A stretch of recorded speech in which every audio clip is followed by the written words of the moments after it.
I didn't hear the alarm. What I heard was my name. It was Siri, her phone lighting up like a spotlight in the dark room. Voicemail from Jason Thompson at 3:42 a.m. It was the way it echoed in that dead, early morning stillness that made my skin crawl. You know those moments that don't feel real at first? Where your brain stutters because it can't process what just happened. That was me. Sitting up, heart suddenly hammering before I even understood why. Katie's phone was glowing on her side of the bed. Screen up. Unusual, to say the least. She always kept it face down. Claimed it was so she wouldn't get distracted by the light if a notification came in. I remember thinking it was a weird habit, but harmless. That morning, though, it was like the universe was done letting her get away with it. That thing lit up like a confession. And Siri, stupid, monotone Siri, read it like a verdict. Voicemail from Jason Thompson. Jason. I didn't know a Jason Thompson. Not in our friend circle. Not from work. The name felt surgically placed into my life by some cruel force.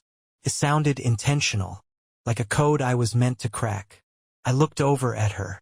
Katie was out cold, face pressed into her pillow, lips slightly parted, hair wild across her cheek.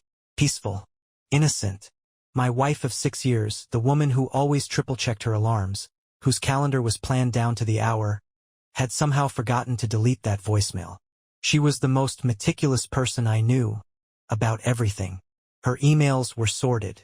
Her pantry was alphabetized. She folded her underwear. This wasn't an accident. This was carelessness. This was a woman who got comfortable lying. My hand moved before I thought. I picked up the phone. No hesitation. No passcode screen. Unlocked. There was something grotesquely poetic about that. Her fortress of secrecy down. I didn't have to guess, didn't have to pry. She left the door wide open, and all I had to do was walk in. I tapped play. The voice that came through wasn't mine. It wasn't a butt dial, wasn't spam, wasn't innocent. "Hey baby," he whispered. The tone made my skin crawl. He sounded like he was still half asleep, maybe still drunk, but smug. Too familiar. "You left your hoodie at my place again. Smells like you. I miss you already. Wish you were waking up next to me, but I know how it is. Can't wait till you're mine for real." I dropped the phone. It landed on the floor with a soft thud, and I just sat there, staring down at it like it had grown fangs. I wasn't even breathing. I could feel my pulse in my ears, in my throat, in the pit of my stomach. I didn't cry. I didn't scream. My brain just stopped. It was like hitting a brick wall at 100 miles per hour. Everything shattered in silence. I looked at her again, still sleeping, still breathing like she had nothing in the world to hide. And that's when the nausea hit. Not from the voicemail itself, not from the idea of her with someone else, but from how easy it was for her to lie to me, to climb into our bed after being with someone else, to curl up beside me, kiss me goodnight, and let me hold her while she probably still had his scent on her. That voicemail didn't just break my heart. It humiliated me. It made me realize just how much of a joke I'd become to her. I stood up. I walked to the bathroom, shut the door, sat on the edge of the tub, just stared at the floor.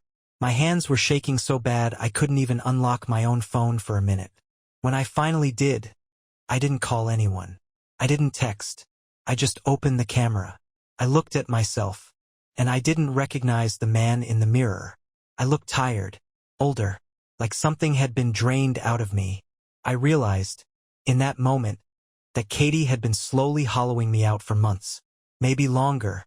Every excuse, every time she came home late or laughed a little too hard at a message she wouldn't let me see.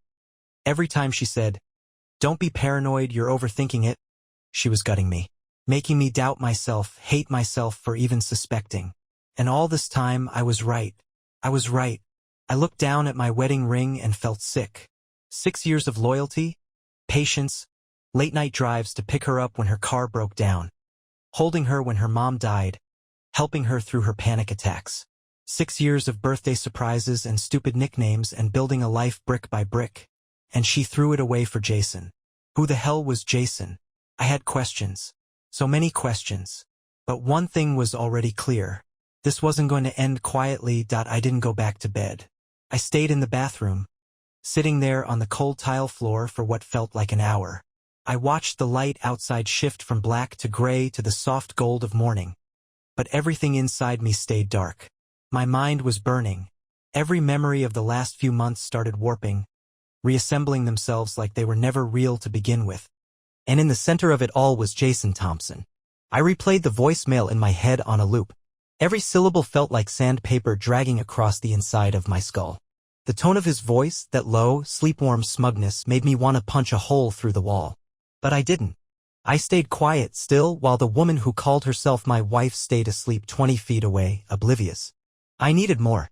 Evidence. Context. Something to keep me from gaslighting myself again. So I got up, walked into the hallway.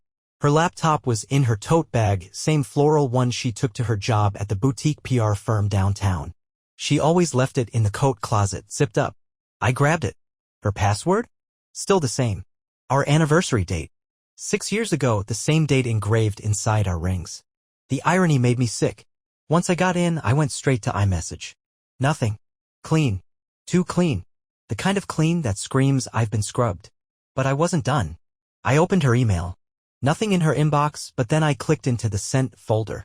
A few newsletters, order confirmations, nothing personal. Then I thought drafts. Bingo. That's where she'd kept the conversations. Long threads saved in the drafts folder, never actually sent, just updated over and over. Hidden in plain sight. There were dozens. One with Jason. It wasn't love letters. It wasn't poetry. It was logistics. Friday, tell him your sister's flight got delayed. I'll grab the room. Don't forget to pack light, he always checks your bags when you get back. Leave your ring in the glove compartment like last time. I read line after line, each one sinking deeper into me like lead. They had a system. This wasn't a one-night mistake. It wasn't a moment of weakness. It was routine. They had this down to a damn science. And the hoodie he mentioned in the voicemail? I found it stuffed at the bottom of our laundry hamper. Smelled like aftershave I didn't recognize. Not mine. I stood there holding that hoodie in my hands, and for the first time, something in me just snapped. My heart wasn't just broken anymore, it felt like it had been insulted. Mocked. This wasn't just betrayal. This was disrespect. Bold, calculated, shameless disrespect. I walked back into the bedroom and stared at her. Still asleep. And here's the part I'll never forget. As I stood there, hoodie in hand, heart in pieces, she smiled in her sleep. A soft, dreamy little smirk like she was remembering something warm. Something pleasant. I almost laughed. Instead, I walked to the dresser, opened the top drawer, and pulled out the tiny velvet box I'd hidden behind her jewelry. I'd been planning a surprise trip for our anniversary. Number 7 was coming up in 3 weeks. Italy. Florence. Romantic dinners, vineyard tours, the whole damn fantasy. The ring inside the box was an upgrade, bigger stone, vintage cut, platinum setting. I had been planning to give it to her on the last night of the trip during sunset on a rooftop terrace. I looked at it now like it was an artifact from a dead civilization. I put it in my pocket. I made coffee. Sat at the kitchen table. I didn't speak when she finally woke up and wandered in, bleary-eyed, hair tied up, stretching like a cat. Morning, she mumbled, yawning. You're up early. I looked at her. Jason Thompson says hi, I said. The second her face changed, I knew. I saw it. That flicker, so fast, someone less invested wouldn't have caught it. But I did. Her eyes widened just slightly, her breath caught, and then she performed. That's the only word I can use. She performed the confusion. Wrinkled brow, tilted head, half laugh. Who? You forgot to delete your voicemail, Katie. She froze. Not all the way. Just enough. Her hand lingered too long on the coffee mug. Her eyes shifted first to the counter, then to the hallway, then back to me. She was calculating. Then she switched tactics. Oh my God, she said, letting out a soft, mocking laugh. You went through my phone again? I said nothing. Jesus, you're unbelievable.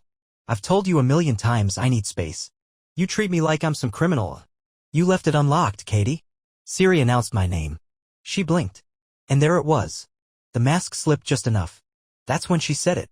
The thing I'll never forget. The thing that told me who she really was under all the fake smiles and morning kisses. Well, she said, tone flat. Maybe if you weren't so boring, I wouldn't need Jason. I swear, the room got colder. I didn't yell. I didn't throw anything. I just stood up, walked past her, and left her standing there barefoot in our kitchen, holding her mug like it was a shield. That was the moment it stopped hurting. Because now? Now it was war. I didn't slam the door. I didn't scream. I didn't ask her why or how long or was it worth it. I didn't need to. Her face told me everything. There was no remorse, just irritation that she'd been caught. And that one sentence, that single line, maybe if you weren't so boring I wouldn't need Jason, wasn't just a stab in the back. It was her planting the flag. Like she wanted me to know she'd already replaced me. Like she wanted to hurt me on purpose. I drove. Nowhere specific. Just kept turning streets. No music. No destination. My phone buzzed maybe a dozen times, Katie, calling, texting, probably realizing what she'd said and trying to patch it up. But I didn't answer.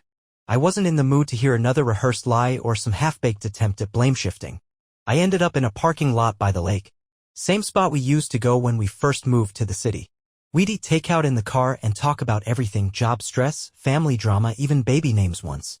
I remember those nights like they belonged to someone else now. I stared out at the water and I let the silence swallow me whole. Then I did something I hadn't done in years. I called my brother, Drew. He picked up fast, voice groggy. Yo. You okay? I didn't even say hi. Just said she cheated. Silence. You serious? He asked, voice dropping low. Jason Thompson. Been going on for a while?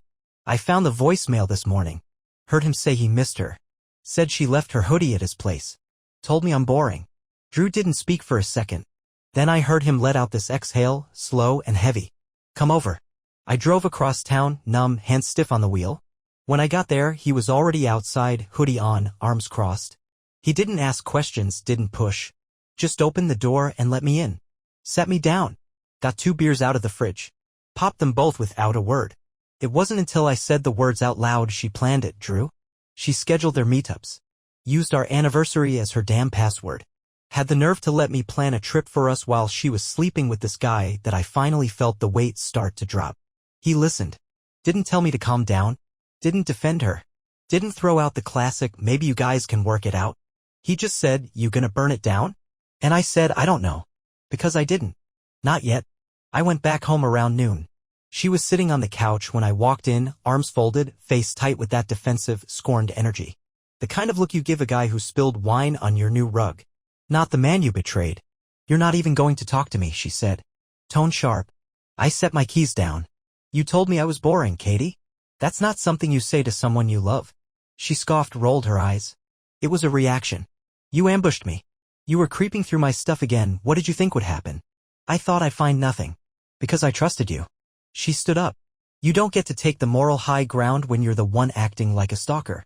That's when it hit me. She really believed it. That this was my fault. That I had somehow driven her into another man's arms with my so-called dullness, my consistency, my loyalty. As if those traits were sins. Do you love him? I asked. She didn't answer right away. She walked to the kitchen, opened the fridge, pulled out a bottle of water. Twisted the cap. Took a sip. I don't know, she said finally. Maybe. I feel alive with him.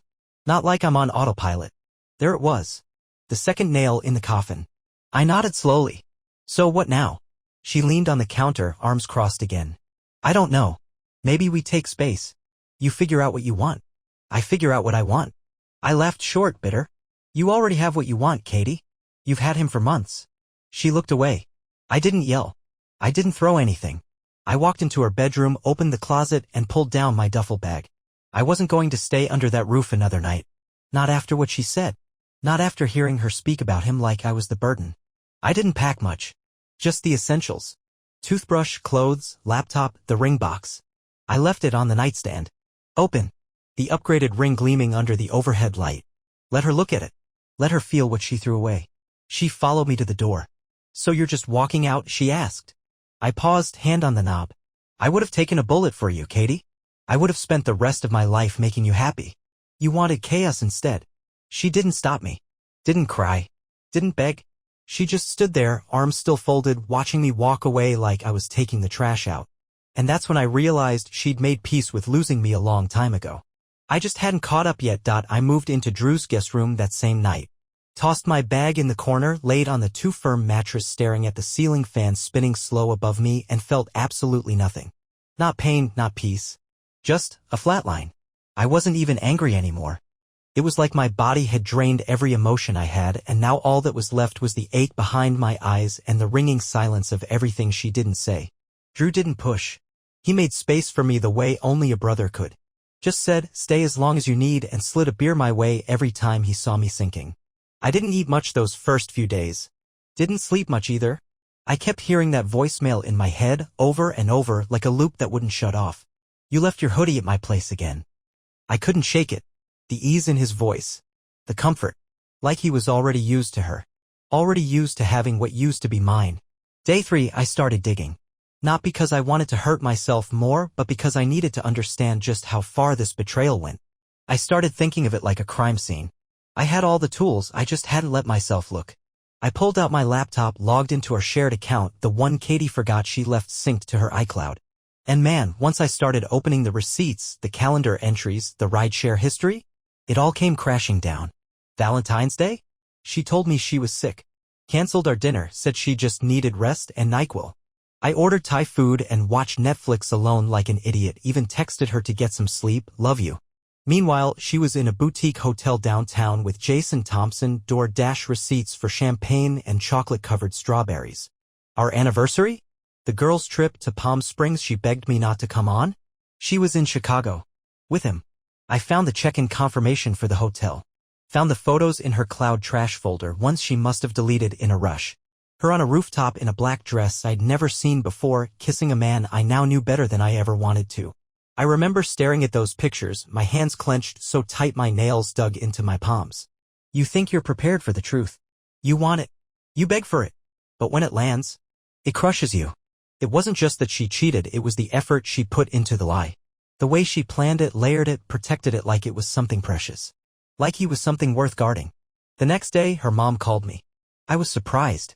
Katie must have told her something, maybe spun the whole thing as me being cold or distant. But her mom didn't sound angry. She sounded confused. Jason? She said over the phone. She never mentioned a Jason. I told her everything. Not all the gritty details, but enough. Enough to silence her. Enough to make her whisper, oh my God, and then fall quiet for a full minute. I'm so sorry, she said finally. I don't know who she is right now. That hit harder than I expected. Because I realized neither did I. On the 5th night, Katie texted me. Can we talk in person? Please. Just 10 minutes. I stared at the screen for a long time. Part of me wanted to ignore her forever. Part of me wanted closure. Another part, maybe the most honest one, just wanted to look her in the eye and see if there was even a flicker of guilt in there. So I agreed. We met at a park. Neutral ground. No history. She wore sunglasses and a denim jacket I'd bought her last Christmas, like nothing had changed. She looked composed. Too composed. Thanks for meeting me, she said, sitting on the bench next to me. I didn't say anything. She took a breath. I know I hurt you. And I'm not gonna lie and say it wasn't real what happened with Jason. But it wasn't like I planned for it to be. You did plan it, Katie. Dozens of times. In detail. She blinked. Her composure cracked just slightly. You looked through my stuff? I laughed once, dry bitter. After what you did, you think privacy is what I violated? She looked away. I'm not proud of how it happened, she said softly. But Jason made me feel seen. Like I wasn't just a wife or a calendar appointment. He reminded me who I was before. Before what? I snapped. Before you had someone who supported every dream you ever mentioned? Before you had a man who never cheated, never lied, worked 2 jobs when you got laid off just so you wouldn't stress. She didn't answer. Jason made you feel alive? That's what you said. Alive? I leaned forward. Then maybe you should have told me you were dying. We sat in silence after that. Finally, she asked, so what happens now? I stood up. You keep him. You keep everything you built on lies. I'm done. She didn't cry. She didn't chase me. She just sat there, watching me walk away again. And this time, I didn't look back. I filed for divorce the next morning. There was no dramatic build-up. No long, soul-searching monologue. I walked into the lawyer's office with a folder full of receipts, hotel confirmations, message drafts, and one printed transcript of the voicemail. The assistant at the front desk didn't even blink when I dropped it on the counter, just nodded and said someone would be with me shortly. It was clinical. Cold. Efficient. And for the first time in weeks, I appreciated that. When I told the lawyer my reason, she gave me the look I'd come to recognize, surprised but not shocked. Like she saw this kind of thing a dozen times a month. Maybe more. She cheated, I said flatly. Repeatedly. Documented. I'm not interested in reconciliation. I just want out. She didn't flinch. Just nodded, flipped open her notepad, and got to work. I gave her everything, timelines, evidence, even some bank statements I'd pulled the night before that showed strange withdrawals on weekends. Katie claimed to be visiting her sister. I kept my voice steady. Detached. I wasn't detached, though. Inside, I was watching my entire life dismantle in real time. I thought the hard part was discovering the affair. It wasn't. The hard part was the grief that came after. The quiet grief. The kind that crawls into bed with you at night, wraps around your ribs, and whispers, "This is your new life now. This is your before and after." I'd be brushing my teeth and suddenly think about the time Katie and I slow danced in our old apartment kitchen to no music. Just swaying, laughing. Drunk on cheap wine and love. I'd be driving past our favorite diner and remember how she always ordered breakfast for dinner. I'd see a couple holding hands in the grocery store and feel this wave of something that wasn't quite jealousy, wasn't quite anger, just loss. I was grieving a person who was still alive. A person who chose someone else and never looked back. And then there was Jason. I found him. Not through any stalker-level digging. I just searched his name, public profile, company tag, mutual connections. He wasn't even subtle about it. Marketing director at some startup downtown. His profile pic? Him and Katie. No tags, no captions. Just her head on his shoulder, smiling up at him in the same way she used to look at me. That photo was uploaded 4 days after I left. That was the moment I realized they weren't just having an affair. They were already building a new life. I was the old furniture getting thrown to the curb. I stared at that photo for a long time. I should have felt hate. I should have wanted revenge. But all I felt was small. Insignificant. Replaceable. And that hurt more than anything. Drew tried to snap me out of it. He kept telling me I wasn't the problem, that Katie's betrayal said more about her than it ever could about me. And I knew he was right. Logically, I knew. But logic doesn't comfort you at 2 a.m. when your chest feels like it's caving in and you're wondering how someone you loved that deeply could turn you into an afterthought. One night, about 2 weeks into the separation, Katie texted me again. "Are you really doing this? Is this how it ends?" I stared at the message, stunned. Is this how it ends? I don't know what answer she expected. Did she think I'd still chase her? Still fight for her, after everything? I typed one word. Yes. And I left it at that. No lecture. No emotion. No closure.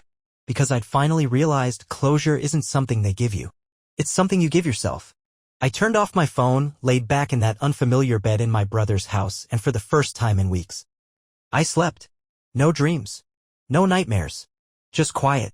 And in that silence, I started stitching myself back together. The first real shift happened on a Thursday. 3 weeks out. I remember the weather because it was the first warm day in what felt like forever. One of those spring days that tricks your brain into thinking you're okay, sun on your skin, breeze just soft enough to feel like a hand on your back, nudging you forward.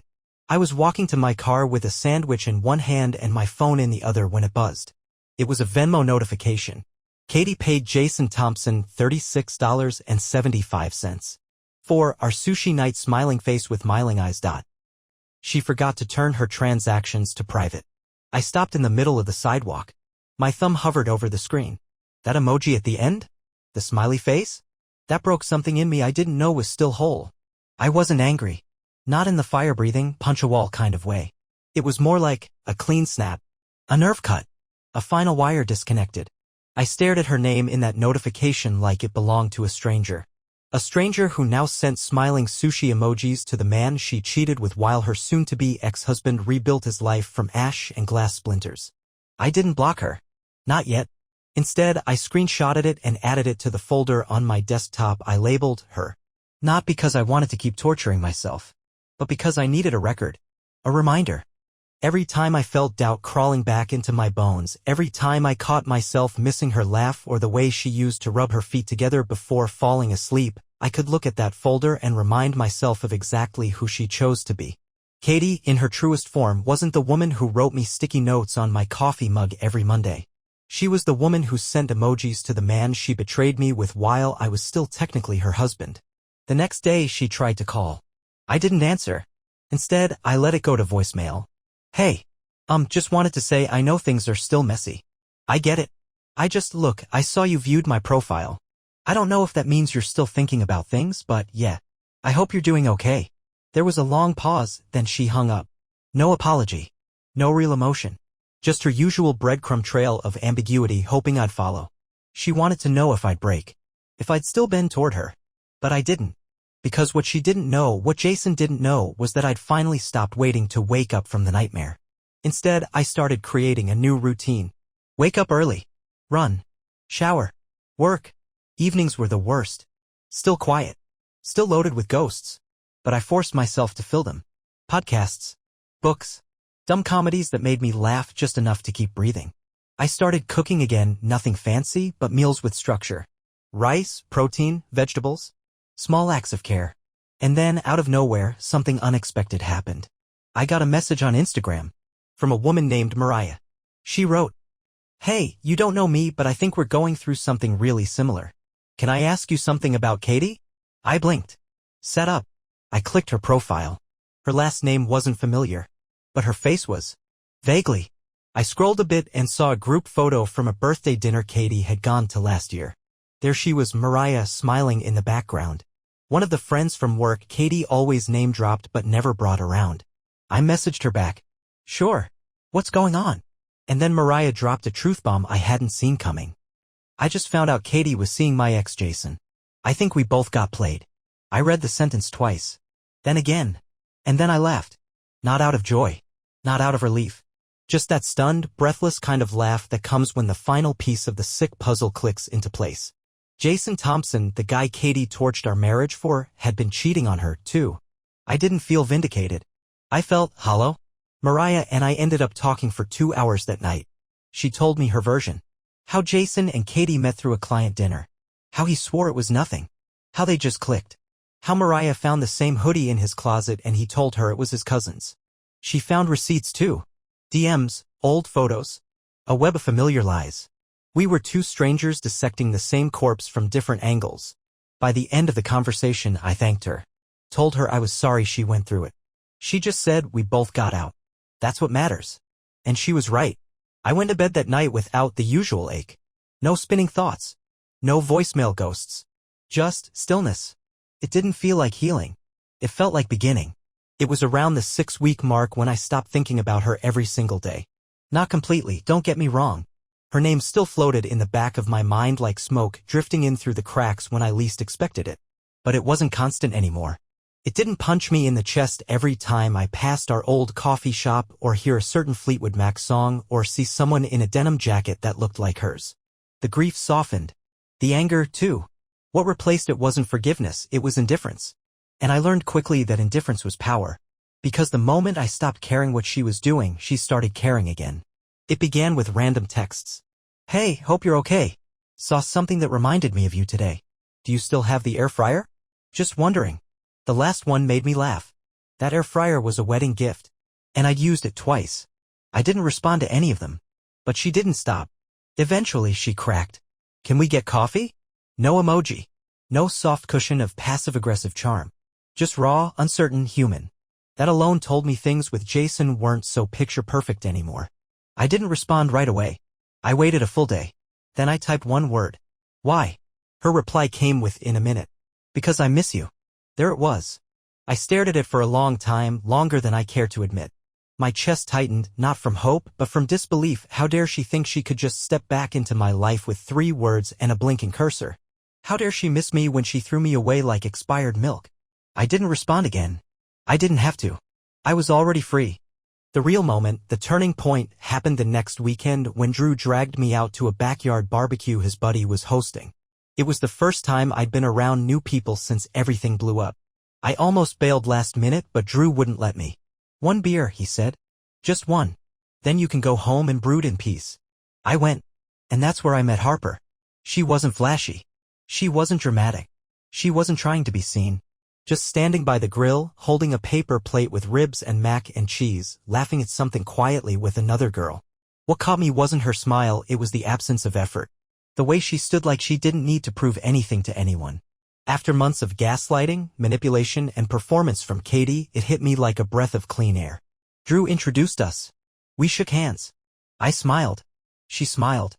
And that was it. Nothing wild. No fireworks. No dramatic slow-motion moment. Just 2 people talking about music, about weird neighbors, about the best kind of barbecue sauce. The kind of conversation that doesn't make your stomach flip, but your shoulders drop. Calm.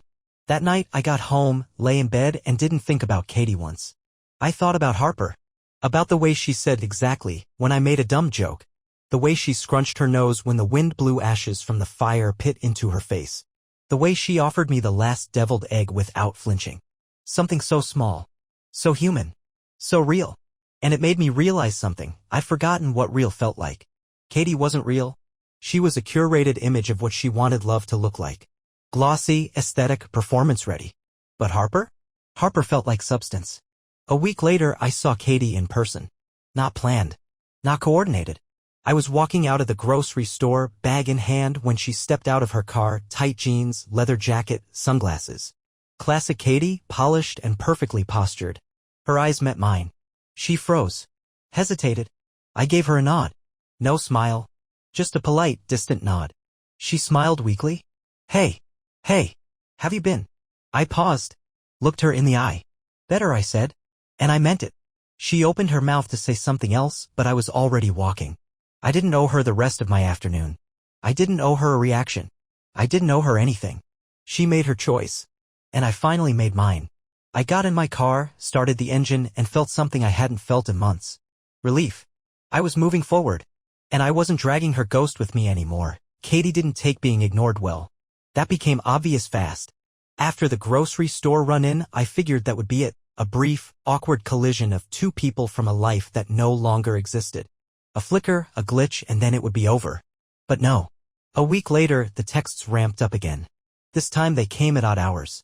I don't know if you're blocking me emotionally or just busy. I still think about you. Did I ever actually tell you how scared I was of losing you? I know I should have. I'm sorry. Jason and I aren't together anymore.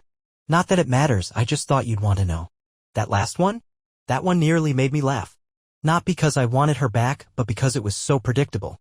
The moment her new fantasy crumbled, she started chasing the security she'd tossed aside. Like I was some spare key she thought she could dig up when the main door slammed in her face. But I'd already thrown the key away. I didn't respond.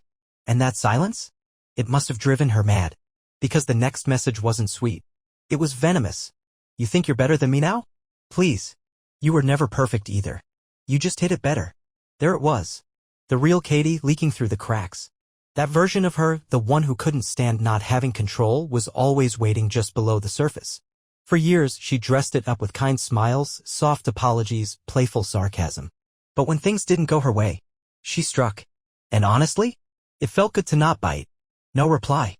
No effort. Just pure, solid distance. Harper and I had been texting more often. Nothing serious yet, we were just orbiting slowly. But the energy between us was clean. Honest. I didn't have to guess what she was thinking or wonder if every word she said had a secret meaning behind it. We didn't talk about exes or drama or trust. Not yet. It was still light. Still warm. And after everything I'd been through, that felt like the safest place on earth. One night, we ended up grabbing coffee. Not a date. Just, hey, I'm in your area, want to meet up, kind of thing.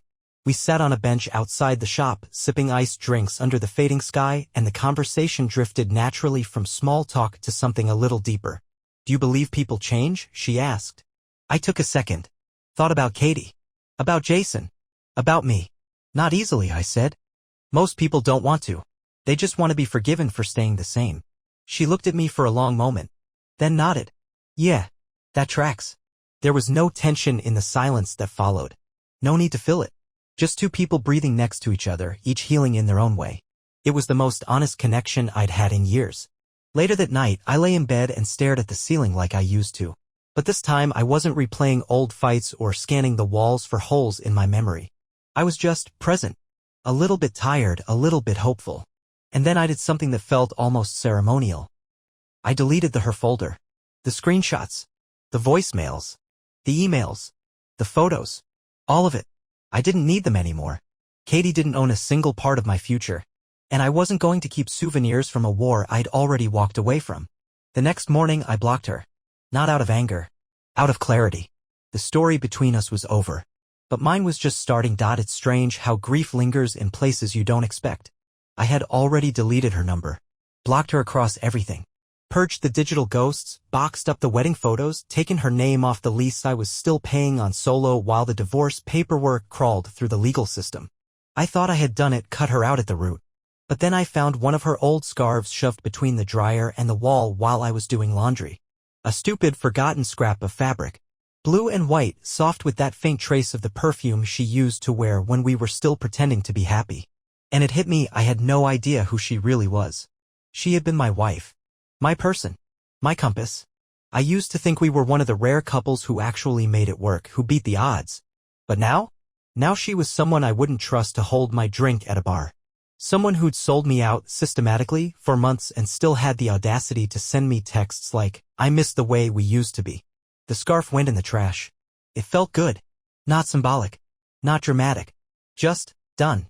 The legal side of things was dragging.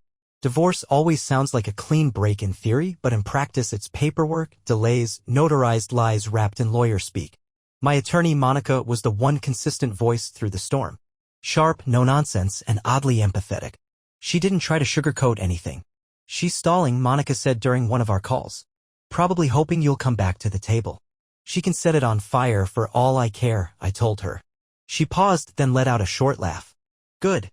That's the right energy." I was healing. Not in big, dramatic milestones, but in those quiet, boring ways that no one posts about. I started sleeping without waking up at 3 a.m. I stopped checking her socials even anonymously. I caught myself humming while brushing my teeth one morning.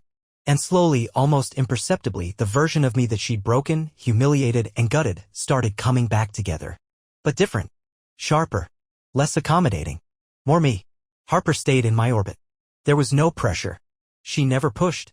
She just existed there, in the soft margin between comfort and possibility. One night, we sat in her apartment eating Chinese takeout straight from the boxes, watching reruns of The Office. She leaned her head on my shoulder, no words. Just warmth. Stillness. I didn't flinch. I didn't think of Katie. That moment belonged to now. Not the past. After the episode ended, Harper asked, "Are you scared?" It caught me off guard. Of what? Of letting someone in again. I thought for a second. "Yeah," I said. "But not for the reason you think." She tilted her head, curious. "I'm not scared of getting hurt," I said. "I'm scared of trusting the wrong person again." She nodded. Didn't try to fix it. Didn't give me a speech about how she wasn't like Katie. Just held my hand and said, "Then let's go slow." That was the exact thing I didn't know I needed to hear. No promises. No performances. Just patience. Katie used to tell me, "You're too sensitive." She'd say it like a joke, but always just sharp enough to leave a cut. She hated my softness. She hated that I felt everything so deeply. I used to bend myself backwards trying to be less emotional for her. To be cooler. Tougher. Less of the man I actually was. But Harper didn't flinch when I told her I still couldn't delete the playlist I made for my wedding. She didn't judge me when I admitted I cried in my car for 2 hours the day the divorce papers finally arrived in the mail. She just said, "That means you cared. That means you're still good." It was in that moment I realized something. Katie didn't break me. She revealed me. She showed me how much I'd been settling. How far I was willing to twist myself just to be loved. How easily I mistook manipulation for passion. How blind loyalty can become a prison if you're the only one carrying the keys. And now I knew better. Not just about love. About me. The divorce was finalized on a gray Tuesday morning. The kind that rolls in with low clouds and soft drizzle like the sky itself is indifferent. I didn't expect it to feel like anything. Just another line crossed on the endless checklist of endings. But when Monica called to say it was official, that I was free, the word didn't land the way I imagined. It didn't feel like freedom with a capital F. Felt like quiet. Like someone had shut off the last noisy machine in a factory that had been running in my head for months. No cheering. No tears. Just stillness. 6 years of marriage. Gone in 15 minutes of court filings and a few digital signatures. I sat at the kitchen table in Drew's place, phone still warm in my hand, and let out a slow breath. Then I laughed, short, almost involuntary. He came into the room, coffee in hand, gave me a look. "That it?" "Yeah," I said. "That's it." He didn't say sorry, didn't hug me, just nodded and handed me his mug. "You're up." That small moment, mundane, unceremonious, was exactly what I needed. No drama, no pity, just a new day. That night I went for a drive. No destination, just road. I ended up near the old house, the townhouse Katie and I shared. The one we fought over repainting, furnishing, fixing. I parked across the street, engine off, lights down. It looked smaller now, duller. Her car wasn't in the driveway. A guy came out with a box of what looked like electronics. He wasn't Jason. Different guy. Tall beard, flannel shirt. She was in the doorway, arms crossed, laughing at something he said. I didn't feel jealous. I didn't feel betrayed. I felt nothing. Because that woman, that version of Katie, whatever mask she was wearing now, whoever she was pretending to be for this new guy, I didn't know her. And I didn't care to. I drove away without waiting to see how the night ended. There was nothing for me on that street anymore. I took a long way home, wound through back roads. Let the silence sit beside me like an old friend. And somewhere along that drive, a thought floated to the surface. I'm proud of myself. Not because I survived the betrayal. Not because I finally blocked her. Not even because I'd started to move on. But because I chose myself. Because I stopped begging someone to see my worth and remembered how to hold it myself. It's funny. The healing didn't come from some massive epiphany or grand gesture. It came in waves. In tiny, stubborn moments. In the nights I didn't text her. In the mornings I got up and made eggs, even when I didn't want to eat. In the act of building routines from scratch. It came from choosing peace over answers. And now, I'm okay. Harper and I are still getting to know each other. We're not in love. Not yet. But we're real. And for now, that's enough. I'm not trying to erase the past. I'm just not living in it anymore. Katie will always be a chapter in my story. But she's not the ending. She's not even the turning point. She's the lesson. And to anyone reading this who's been in my shoes, who's staring down the barrel of betrayal, questioning everything, wondering if they'll ever feel whole again, let me tell you something. You will. You'll survive. And when you finally walk away, not because you're angry, but because you're done, because you finally realize that your peace is worth more than their chaos, that's the day you win. That's the day the story becomes yours again.